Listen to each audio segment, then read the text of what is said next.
Assalamualaikum warahmatullahi wabarakatuh.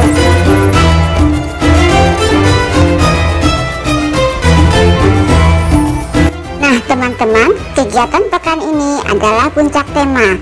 Untuk kegiatan mainnya, kalian minta tolong Bunda untuk membacakan screenshot ini. Ditonton sampai habis ya. An-Nasyr surat ke-110, jumlah ayat 3 ayat, diturunkan di Madinah. Bismillahirrahmanirrahim. Dengan menyebut nama Allah yang Maha Pemurah lagi Maha Penyayang. Idza jaa nasrullahi wal fath. Apabila telah datang pertolongan Allah dan kemenangan. Wa ra'aitan nasa yadkhuluna fi dinillahi afwaja. Dan kamu lihat manusia masuk agama Allah dengan berbondong-bondong. Fasabbih bihamdi rabbika wastaghfir. Maka bertasbihlah dengan memuji Tuhanmu dan mohonlah ampun kepadanya. Innahu kana tawwaba. Sesungguhnya Dia adalah Maha Penerima Taubat.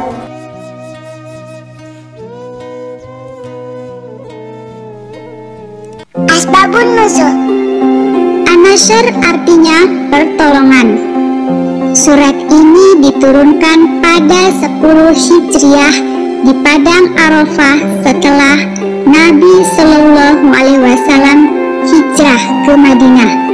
Maka surat ini termasuk surat Madaniyah.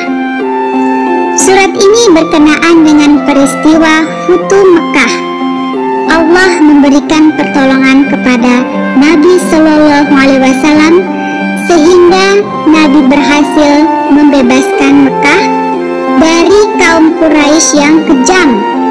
Lalu penduduk Mekah berbondong-bondong masuk Islam.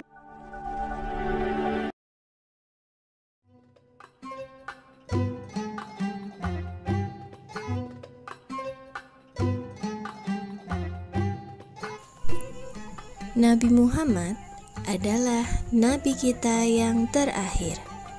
Beliau adalah utusan Allah yang sangat taat dan baik kepada sesama. Ayahnya bernama Abdullah dan ibunya bernama Aminah. Pada saat itu, mereka semua tinggal di kota Mekah. Tahu tidak teman-teman, ternyata jarak antara Indonesia dan Mekah sangat jauh sekali, sekitar 8.388 km. Jadi, kalau kita hendak pergi ke Mekah, alat transportasi yang paling cepat untuk saat ini kita pakai adalah dengan menggunakan pesawat. Ketika Bunda Aminah sedang mengandung, Ayah Abdullah hendak pergi berdagang bersama orang-orang Mekah yang lain untuk menghidupi kebutuhan sehari-hari mereka. Setelah persiapan selesai, Ayah Abdullah dan teman-temannya segera berpamitan dengan keluarga masing-masing. Mereka segera melakukan perjalanan ke negeri yang sangat jauh yang bernama Negeri Syam. Karena di Negeri Syam banyak orang yang akan membeli barang dagangan mereka. Mereka melakukan perjalanan ini selama berminggu-minggu dengan menggunakan unta dari pagi hingga petang. Terkadang mereka berhenti untuk beristirahat.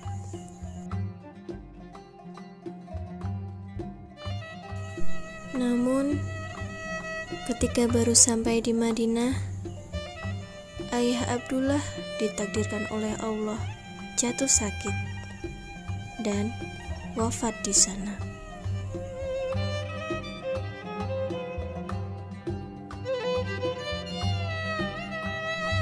Kabar bahwa Abdullah telah wafat membuat Aminah dan Abdul Muthalib merasa sedih. Namun, mereka juga tetap mendoakan Abdullah.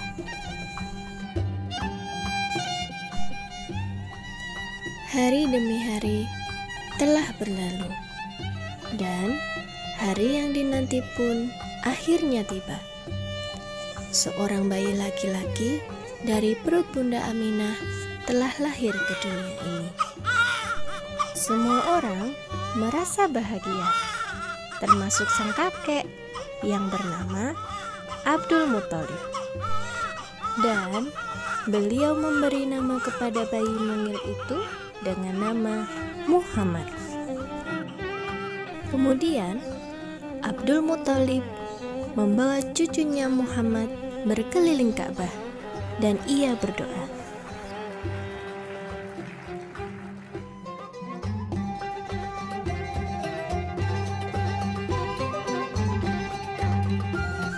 "Aku ingin dia menjadi orang yang terpuji, baik bagi Tuhan yang di langit dan makhluknya yang ada di bumi." Demikian teman-teman, cerita mengenai masa kelahiran Nabi Muhammad. Di tahun yang sama, ketika Muhammad masih di perut Bunda Aminah, terjadi peristiwa besar yang dilakukan oleh Abraha.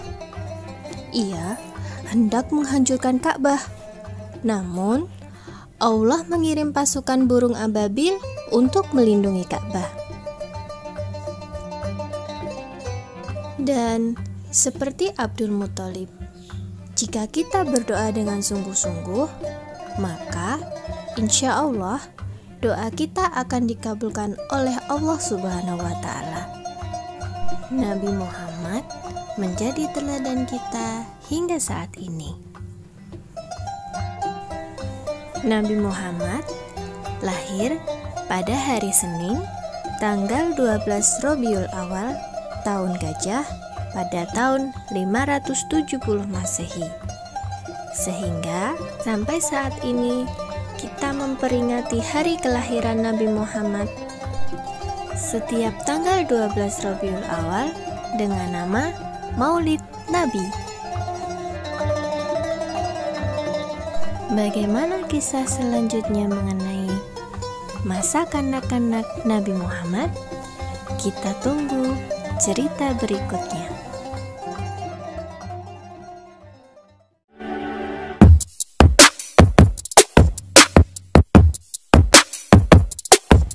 Ayo kawan, kita mengenal Nabiul Azmi. Ada 5 nama Nabi, ayo kita imani. Nabi Musa tongkatnya bisa membelah lautan. Nabi Ibrahim bisa selamat dari panasnya api. Nabi Isa bisa menyembuhkan orang yang buta. Dan Nabi Nuh bisa membuat kapal yang besar. Nabi Muhammad bisa membuat bulan terbelah. Keluar air di sela jari Quran yang suci. Menghafal nama malaikat dan tugasnya. Yuk simak sama-sama. 1. Malaikat Jibril, tugasnya menyampaikan wahyu. 2. Malaikat Mikail, tugasnya membagikan rezeki dan mengurus hujan. 3. Malaikat Israfil, tugasnya meniup sangkakala. 4. Malaikat Israil. Tugasnya mencabut nyawa. 5 dan 6. Malaikat Munkar dan Nakir. Tugasnya menanyai amal perbuatan di alam kubur. 7. Malaikat Rakib. Tugasnya mencatat amal baik. 8. Malaikat Atid. Tugasnya mencatat amal buruk. 9. Malaikat Malik. Tugasnya menjaga pintu neraka. Dan 10. Malaikat Ridwan. Tugasnya menjaga pintu surga.